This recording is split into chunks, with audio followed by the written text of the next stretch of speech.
Terima kasih pemirsa, Anda masih bersama kami di Seputar Bali.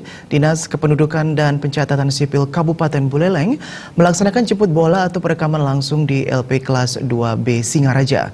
Kegiatan tersebut bertujuan untuk menelusuri kemungkinan pemilih yang tercecer dalam Pilkada Bali. Tepat pukul 10 pagi Wita, 3 petugas dari Dinas Kependudukan dan Catatan Sipil Kabupaten Buleleng tiba di Lapas Kelas 2B Singaraja. Kedatangan petugas tersebut bertujuan mendata narapidana yang belum memiliki KTP elektronik atau belum melakukan perekaman. Petugas dari Disdukcapil Buleleng juga membawa sejumlah peralatan yang digunakan untuk proses perekaman data kependudukan. Salah satu narapidana mengakui melakukan perekaman untuk mengurus surat-surat kependudukan, mulai dari mengurus dokumen sekolah untuk anak hingga mengurus BPJS Kesehatan. Selain itu, perekaman ini juga dilakukannya untuk mencatatkan dirinya sebagai pemilih dalam Pilgub Bali Juni mendatang. Narapidana tersebut juga mengaku sangat terbantu dengan sistem jemput bola Dinas Kependudukan dan Catatan Sipil kali ini. Bukan KTP elektronik? Bukan. Masih KTP biasa. KTP biasa. Terus tadi memang diinformasikan ada perekaman di LP, Pak? Tidak, kita meminta memohon. Bapak sendiri yang untuk minta? Ya. Oh, kenapa mau minta, Pak? Memang untuk ngurus surat-surat. Biar permintaan itu. Sekolah anak biar gampang nanti. Kapan itu mengajukan permintaan, Pak?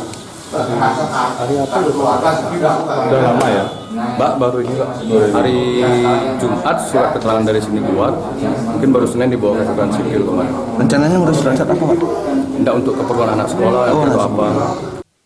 Sementara Kasih Pendataan Penduduk Disdukcapil Buleleng, Niwayan Sukayasi mengatakan, Disdukcapil Buleleng sudah memiliki tim untuk melakukan perekaman data keliling. Pola jemput bola dilakukan Disdukcapil jika permintaan dan sifatnya darurat. Kita tuh standby setiap hari Pak ya, jadi kita kemanapun kita kalau memang ada sifat emergensi, perintah Ibu Kepala Dinas atas izin beliau kita tetap ke lapangan Pak. Ya, alat sudah memang persiapkan, terus tenaganya juga memang sudah standby. Di sisi lain, Kalapas Buleleng selalu mengingatkan narapidananya untuk selalu mengingat dokumen-dokumen kependudukan. Jika ditemukan narapidana yang belum memiliki EKTP, pihaknya akan melaporkan ke dinas terkait. Awal kita sudah memberikan ya data yang pertama. Data pertama kita sudah berikan, dan yang kedua ini ada orang yang belum terdaftar. Jadi kita memberitahukan menyangkut masalah KTP yang tidak ada. Untuk perlengkapannya kan KTP identitas, betul apa tidak dia warga sini. Jadi kalau memang tidak ada dan belum pernah ada, tapi sudah masuk umur 17, itu kita koordinasi dengan keluarganya supaya mendaftarkan. Keluarganya memberitahu ke ini, Dukcapil. Dalam pelaksanaannya, tim hanya melaksanakan perekaman data. Data yang direkam selanjutnya didaftarkan ke dalam basis data kependudukan pusat. Jika semua proses rampung, tahap selanjutnya adalah pencetakan untuk kemudian diserahkan kepada yang bersangkutan. Komang Yuda, Bali TV.